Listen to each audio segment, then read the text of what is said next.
What's going on, everybody? Welcome back to the channel. Wanted to jump on here today and talk about which Pittsburgh Steelers players I feel like are going to get contract extensions before the season begins in week one. Going to be going through each of these players' individual cases. I've kind of narrowed this down to about four guys that I think are really worth discussing in this type of forum.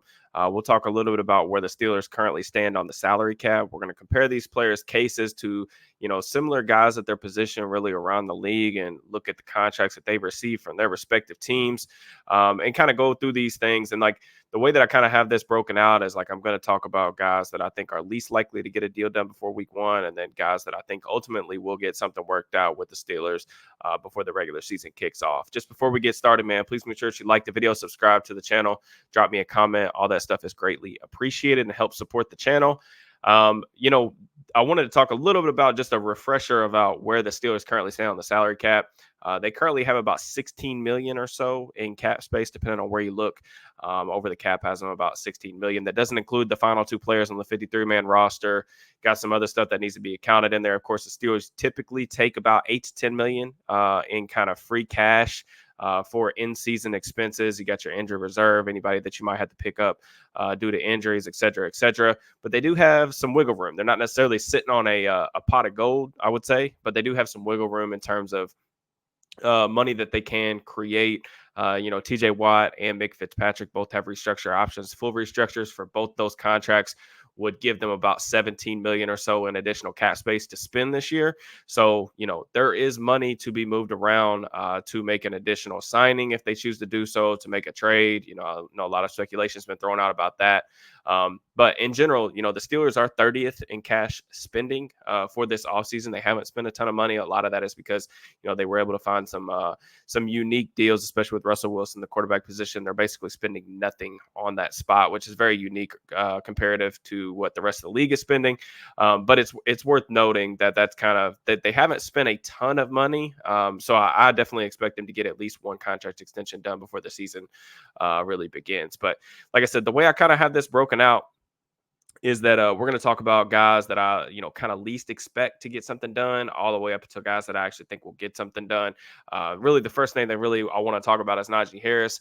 Another productive season for Najee last year. And the reason he's here is not necessarily because I think Najee's a bad player. If you guys have followed the channel, y'all know that I think he's a really solid back.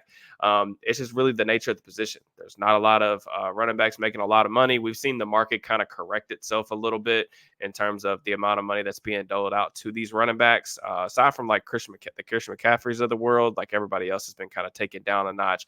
Haven't seen a ton of growth at the position, but Najee, like I said, another productive year, over 1,000 rushing yards. He was top 10 in missed tackles forced and breakaway runs.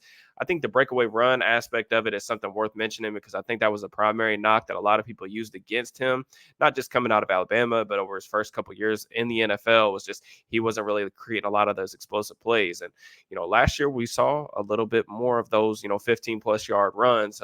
All these statistics that I'm going to use are either from Pro Football Focus or Sports Info Solutions if you guys are interested in getting in there and tinkering with the filters, etc. But I think one of the things that kind of hurts Najee a little bit, besides the position that he plays, that's the main thing, is that his lack of involvement in the passing game has kind of decreased since his rookie season.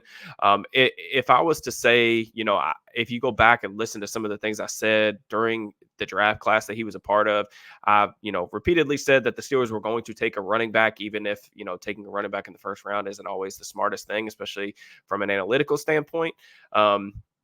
But one of the things that gave me a lot of optimism was Harris's involvement in the passing game at Alabama. Some of the things that they were able to do with him in terms of splitting him out in the slot, throwing the ball to him, finding extra ways to get him involved and different ways that he can impact the game. And unfortunately, really since his rookie season with Ben, we really haven't seen a lot of that. And some of that has been due to the involvement and kind of emergence of Jaylen Warren. And that's because Jaylen Warren's been taking a lot of the third down snaps. Warren's a better pass blocker, in my opinion. And then, when you're involved in those third down situations, that's typically when teams are, going to be throwing the ball more often than not. Those are going to decrease the opportunities for him. Now, I still think that there is some untapped potential per se, in terms of getting him involved, maybe involving him more in the passing game, getting him matched up on linebackers, because I do think Najee has pretty natural hands. It's difficult to say that that's going to change after 3 years. They're all of a sudden going to start targeting him in the passing game. I did do a breakdown on SteelersNow.com that you guys can go check out in terms of how Arthur Smith uses the backs in the passing game. If you guys are interested in that, please check that out. That has a lot of concepts in there and ways that he and Warren could both be involved. But with Warren on a cheaper deal, he's a restricted free agent after this season. I anticipate that he's going to be back. One of the things that helps Najee's case going into free agency is that he's been incredibly durable. I know a lot of people are going to point to the efficiency numbers. He averaged 4.4 yards per carry last season. That's middling for a starter, but I think that really the old school rule of thumb is like the more wear and tear you put on backs, the less efficient that they're going to be. You see a lot of these guys that are basically playing the second fiddle role, that are super efficient, super explosive, but then when you give them more carries, you see that kind of efficiency start to drop a little bit. But Najee's been incredibly durable. He's played through some injuries. I think when he's been fully healthy, he's been pretty productive. I'm interested to see what he does in this wide zone scheme of Arthur Smith. They're going to run the ball a ton. They need him and Jaylen Warren to have extremely good seasons. I'm interested to see what happens. I just would be extremely, extremely surprised if they worked out a contract with him. If you just think about the amount of money that they declined on his fifth-year option is around $7 million. I mean, that's peanuts. You know what I'm saying? Like, we've seen other backs, like recently Ramondre Stevenson got paid. I think that's a guy who, 2 years ago, Stevenson had a really good year, but he was even banged up last season, wasn't fully healthy, didn't have a very productive year on his own right, and he was still able to get $9 million per year, I think over 3 or 4 years or something like that. Now, again, when we're talking contract stuff, just please bear with me. The only thing that really matters is the guaranteed money. Like, a lot of this stuff that you see like coming out from like Adam Schefter and things like that, and how contracts are reported, they're not necessarily really how they're structured. What really matters is the total guaranteed money. But I mean, even $7 million, man, like if you're not willing to bring him back on $7 million, it just tells me that you're not really you don't really have big plans for him for the future. That's just my take on it. You could disagree, but I mean, $7 million is going to put him in the Tony Pollard category. Pollard was a guy who was really kind of that 1B type of running back in Dallas for a couple of years. He had he's a good example of what I was talking about. He's playing that 1B role to Zeke Elliott, and then last year got the chance to be kind of the star. And then his efficiency dropped way off the table. So, but do I think Najee can go out there, if he has a productive season, another 1,000 yards or so, do I think he can go out there and get a contract worth $7-8 million a year? Yeah, I do. But do I think that that's going to be with the Steelers? We'll see. I'd be really surprised if something happened before week 1, though. And that's just kind of my stance on it. But that's just kind of the nature of, drafting running backs in the first round, kind of how a lot of teams use this position. They just kind of draft and replace. And the good news for Steelers fans is next year is a really good, running back class in general. So next player we're going to talk about, James Daniels, starting right guard, came over from Chicago. One of the really unique things about James Daniels is he's still incredibly young, man. Like, this is a dude who came into the league, broke in extremely young, came out of Iowa. A lot of really interesting things to talk about in terms of his case.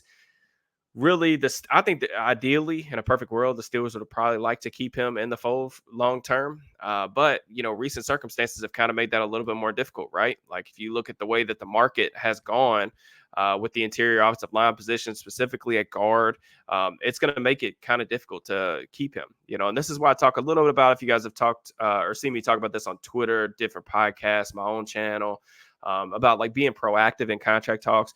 When you allow free agency to pass you by, and then like you let guys get into the last year of their deal, especially heading into the training camp period and things like that, you allow the market to kind of set the parameters on what you're going to have to negotiate around. And we've seen guys like Robert Hunt signed a huge deal with Carolina. Excuse me. It was like $20 million a year, something like that, like $63 million guaranteed. Not that I don't think Robert Hunt's a solid player. I do, but I think he's a pretty comparable player to James Daniels. Now, do I see the Steelers doling out $20 million to James Daniels? That's a significant upgrade, more than double what he's actually making on a per year basis on this current contract he's working off of. I don't know that I see that, and I'm not really 100% sure if I would be comfortable, making him the highest paid guard in the league. You look at like Chris Lindstrom, I think is around that 20 million mark. I think he's the highest paid right guard right now. Some other guys too have gotten paid. You look at Kevin Dotson, $16 million a year from the Rams, completely different scheme, but another former Steeler got a nice payday after a really solid 2023 season. But James Daniels was really good last year, man. Like, I think that part of the conversation has kind of gone off the rails a little bit with him. And I think some of that has to do with some of the excitement about drafting Mason McCormick, a guy that have talked a lot about on the channel. Really good scheme fit for Arthur Smith's system. Think he works really good laterally. Really good player in the run game, nice finisher. Some struggles in pass protection that I think are going to be potentially things to watch for, especially as we get into camp, get into preseason. But I think a lot of people are just kind of penciling him in as the starting right guard for the future and just willing to let James Daniels walk out the door no matter what. And I'm not completely there. Reason for that is he's just been really good, man, over the past 2 years. He's been honestly the most steady and consistent offensive lineman that the Steelers have had. You look at last year, 22 pressures allowed. He only allowed one sack. That was 11th and 6th, respectively, among all guards in the NFL last year. Sports Info Solutions carries a statistic. It's blown block rate. Basically, it just did you execute your block the way you were supposed to? And he was top 10 in that regard as well among guards. So, I mean, James Daniels is a really good player. I also think it's worth noting that I think this scheme is going to be a pretty good tailor fit for him. Daniels is still a really good athlete. Like I said, he's still really young, man. Like he's going into his age 27 season. And there's a lot on the line. I expect him to be extremely motivated, going into a contract year in an offense that's going to run the football. But also, it's going to take one of the things about Arthur Smith's offense in general. It doesn't have, like, by design, they take a lot of stress off the offensive line in terms of true drop back pass sets, which can make your numbers as a pass protector look pretty good, especially from the interior. So we'll see what that looks like, but I expect Daniels to have a really good season. I'd be kind of surprised if they got something worked out before week 1, simply because Daniels came out and said that they already told him they weren't negotiating with him, which I thought was kind of an odd thing to do, just to straight up say like, hey, we're not going to enter in contract negotiations at all, at least see where he's coming from. Now, who knows what those conversations really detailed. Maybe he brought a number that was, maybe unrealistic to the Steelers org or how they value him as a player, but that's just how I feel about it. I'd be really surprised if they got something done with him. Now, could Daniels be a franchise tag candidate if he has a huge year? Yeah, absolutely. Could they work out something in free agency next year? Yeah, I think a lot of that will, again, depend on how he plays in this new system, which I expect him to play pretty well. And then what type of money is he asking for, in free agency. But Daniels has a really good opportunity in front of him, man. He's 27 years old. Like I said, a run heavy system. It's a good system for offensive linemen. He's going to have the chance to make some real bread on the open market. So next player we're going to talk about, couple really unique cases. All right. Kind of on the third and fourth players that we're going to talk about on this list. And one of which is Pat Freiermuth. I had Freiermuth on the channel recently a couple weeks ago to break down some film.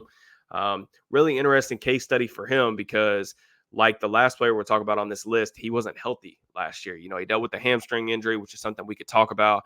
But if you go back to 2022, man, he had a really solid season. You go back and look at some of the numbers. And even when I was kind of researching stuff for this video, I was almost surprised by, how effective he was on a per route or per catch basis. You look at the receiving yards numbers, over 700 receiving yards. That was 6th in the NFL among tight ends, 37 first downs. He was really key for them on third down, moving the chains. And then even from a yards per route run perspective, which is more of an efficiency metric, 1.8, that was 6th among the tight end position. And, I think it's worth noting that he did all of this in a Matt Canada system, which I think we can all probably agree, hopefully, that was not necessarily tailored to, move the ball a lot, score a lot of points, or necessarily tailored to creating a functional NFL passing offense. The fact that he was able to do that, and that doesn't even get into the quarterback play aspect of it, right? We can also acknowledge that, the Steelers haven't had the best quarterback play. It's a reason why they've got new quarterbacks in here. It is worth noting that people that I have talked to, people from Steelers Now, respected media members, have said that, he looks really comfortable in training camp. He's developing a pretty good rapport with Russell Wilson in practice. Now we'll see if that, resonates to the games, because that's ultimately what matters, right? But I think that Freiermuth, we've talked about this on the channel. We've done several videos and different things. There's a lot of money to be made in this Arthur Smith offense. I almost said Falcons offense, for the tight end position. A lot was made about Kyle Pitts and his lack of production, but they were still 5th in targeting tight ends last year. 5th. Okay. This is an offense that is designed to be multi-tight end heavy. They're going to move him around the formation. He's going to get the chance to play in the slot, going to get the chance to play a little bit out wide. He's going to be featured in the passing game really for the first time in his career. I think the biggest questions surrounding his value and what type of season he could have revolve around two things. One, is he going to be healthy? That's really the biggest thing for me. He's had some unfortunate concussions, had the hamstring injury last year, which is a really big bummer because I don't even know if he was like 100% even when he did return. And there were just a lot of factors last year that led to, a less than stellar season, one that he wasn't happy about. And one that I definitely expect him to build upon, next year. And then the second part of that is, which I think goes into kind of the valuation of him as a player, is how much more can he improve as a run blocker? Like, I thought that when he got back from that injury last year, from the hamstring injury, like, I thought his effort in the run game was better, and I thought he was doing a better job sustaining blocks in the run game. Now, I think that that's really where you set yourself apart at the tight end position. Like, if you just go look at the position as a whole, and where he could potentially land kind of on the market, I don't think that anyone even, I'm sure he's really confident in his abilities. He should be. Every NFL player is. I don't think he's in that, Travis Kelce, TJ Hockenson, George Kittle kind of market, those top three elite guys. Those are typically the guys that are, kind of do it all superstars, right? The guys who really transform your offense. But then after that, I feel like you get into this tier of guys that, they may be, elite in one area, or they could be more like complete tight ends. Like, when I think of like complete tight ends, I think of like somebody like David Njoku for Cleveland. I think of Cole Kmet, a guy who recently signed a deal with the Bears. I think it was like 4 years, about $12 million per. Got a $50 million deal. Of course, the guaranteed money is really what matters there. It's about $32 million according to Over the Cap. Those type of guys, like, if they truly believe that he can be that kind of dual threat guy who can hold his own against edge rushers in the run game, can really provide a lot of value there, and also be potentially the number two Steelers option in the passing game, right? Because they don't necessarily have an established number two wide receiver to go across from George Pickens. There's a lot to be said about the opportunity that's going to be there and how much they're going to be relying on him to provide production. But if they think that he can be that kind of dual threat guy, there's a lot of money to be made. Like I said, Cole Kmet, 4 years, $50 million. Now, I think like the very, very baseline of this thing, right? Like, the cheapest thing, the contract that you're taking and immediately saying like, yeah, we'll sign this right now, is like kind of once you get into the Dawson Knox, kind of Noah Fant territory, the guys that are more so receivers. If you think about Noah Fant, like, he's basically a slot receiver. He's not really a guy that you're looking to provide much of any value as a blocking tight end, excuse me. But those contracts are about like 9 to 10 million on a yearly basis. And that's something that if I could get that, I'm signing that all day. I even think if you get up to the 11 to 12 million per year mark, I think that's fine. Like I said, the guaranteed money is what ultimately matters. The thing for me is like, how confident are you that he's going to be able to stay healthy? And like, for the Steelers' sake, man, like, they have to have this dude healthy. Like, it absolutely has to happen next year, just based on the current construction of the roster. Now, they could go and add maybe a number two wide receiver before the season starts. We'll see. I'm sure there's going to be plenty of speculation about that over the next several months, because there's not really a ton to talk about right now. But as we sit here today, he's definitely the number two passing option, and someone that I think is going to have a lot of money. I think for him, it's a really interesting negotiation from his side as well, right? Because he's coming off a season in which he wasn't overly productive because he was banged up. So maybe the Steelers could be, I don't want to say like throwing him like a low ball offer, but the Steelers could be trying to get him potentially on the cheap before he necessarily like breaks out in an offense that's designed to feature his position, feature someone with his skill set. But it's going to be interesting to see what happens. I know that the Steelers have engaged in contract talks with him. I think that those are probably going in the right direction, to where I would say it's probably maybe like a 50-50 chance on something getting done. But I'm optimistic that he's going to be a part of the Steelers franchise. They spent, a second round pick on him. I think he's been productive when he's been on the field, despite less than ideal circumstances. And like I've said multiple times, I think he could be in for a really big 2024 season in this offense. So, and then finally, we talk about Cam Heyward, another player that's been really discussed, really ad nauseum, for a lot of different reasons. I think there's a lot of negotiation tactics going on, really from both sides. But really, full stop, man. Just want to get it out there. Cam Heyward is one of the best defensive players to ever don the black and gold. That factors into the contract negotiations, regardless if you guys think it should or not. Okay. But I also wanted to pull some 2022 numbers. It's kind of like what I was doing when I was pulling Freiermuth's 2022 numbers across the different sites. It's really easy to forget because of how unfortunate last season was, how freaking good this dude was 2 years ago, man. Like, you look at the pressure numbers, 58 pressures. He was third among interior defensive linemen. He had 12 sacks. Now, PFF scores sacks a little bit differently. The way I think that they should be scored, you get a half sack, you should get a full sack. I don't understand the point. And splitting sacks, I think it's stupid. But he was fourth among interior defensive linemen. And then the run stop rate at 10.4%. He was also sixth among really like full-time starters that at least played 50% of the run snaps.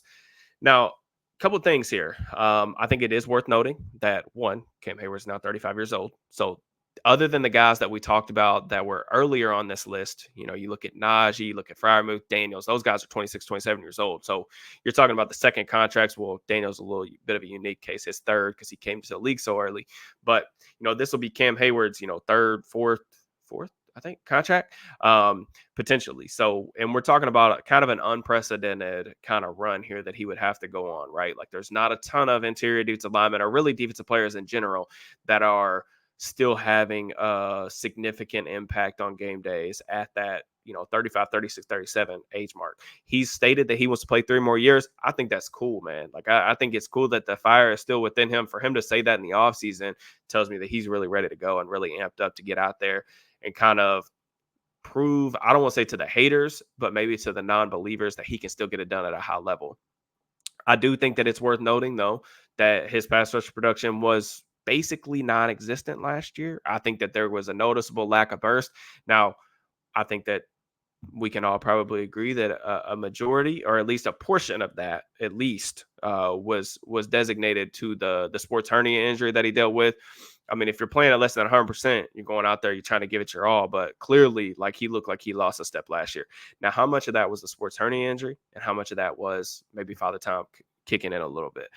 I don't really know, and I don't know that anyone can really honestly say they do know for sure the split of what which of those factors played the most into it. But you know, even the run stop rate, man, like I put 10.4 for 6%. Last year he was over 12.5%, and he actually led the NFL when he was on the field and run stop rate. And the Steelers, I think, I don't have the specific numbers in front of me, but I think I tweeted it out a couple weeks ago.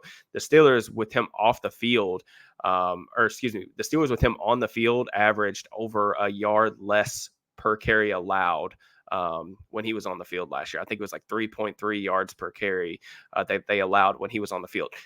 Full stop, man. Like, regardless of if the pass rush production has totally, it's totally gone just because, like, age, whatever, explosiveness starting to set in. He's still an incredible run defender, and I think that is something he can still do at a high level, especially next year. Now, beyond that, who really knows, right? Like I said, we're going into unprecedented territory for real when you're talking about guys playing into their late 30s. But I still think he's incredibly valuable to the defense. I think this defense looks different when he's out there on the field, and I would like to see them get something done with him. It really just depends for me on what the number is that we're talking about. You know what I'm saying? Like, I think he's been very vocal about, he still feels like he's top 5 in his position. Look, I think when you look at the numbers 2 years ago, it's hard to argue that he's not, right? Because the numbers will tell you that he is. Really, the eye test will tell you that as well. Now, the NFL is starting to value interior pass rushers more and interior defensive linemen more. But I think when you look at it, some of the guys, some of the recent contracts that we've seen, the deal Christian Wilkins got with the Raiders, $27 million a year. Justin Madubuike got paid by the Ravens like $24 million a year. Now, those are like your top 5 contracts. Now, those guys are also 27, 29 years old, right? Like, I mean, you look at the recent contracts signed by guys over 30, and you're looking at, Chris Jones, a little bit of a unique player, doesn't really always play on the interior, plays some edge, but he's only 30 years old. He's still in the prime of his career. I mean, there's not really anybody to compare his contract to in terms of what he should be making per year, right?